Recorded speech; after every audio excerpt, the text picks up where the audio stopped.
Kovai Lakshmipuram textile மேம்பாலத்தின் கீழ் உள்ள சங்கனூர் ஓடையை கோவை மாநகராட்சி மேயர் ரங்கநாயகி இன்று மே 26 நேரில் பார்வையிட்டு ஆய்வு செய்தார்.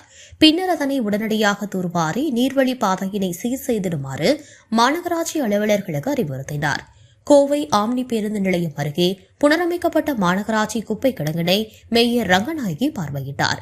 மத்திய மண்டலத்தில் உள்ள இந்த குப்பை கிடங்கின் செயல்பாடுகள் குறித்து அலுவலர்களிடம் கேட்டறிந்ததோடு பணிகளை கவனமாகவும் துரிதமாகவும் செய்திட அறிவுறுத்தினார்.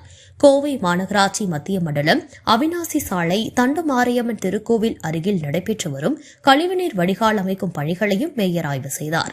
அங்கு தேங்கியுள்ள மழைநீர் மற்றும் குப்பைகளை உடனடியாக அகற்றி வடிகால் பணிகளை விரைந்து செய்திடுமாறு மாநகராட்சி அலுவலர்களுக்கு அறிவுறுத்தினார்.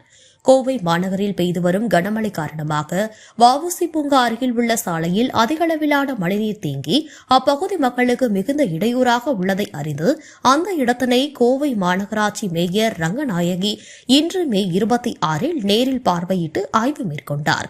பின்னர் சாலையில் தேங்கியுள்ள மழைநீரை லாரி மூலம் உடனடியாக அகற்றிட மாநகராட்சி அலுவலர்களுக்கு அறிவுறுத்தினார். இந்நிகழ்வின் போது உதவி செயற்பொறியாளர் ஹேமலதா, சுகாதார அலுவலர் குணசேகரன் மற்றும் மாநகராட்சி அலுவலர்கள் உடனிருந்தனர்.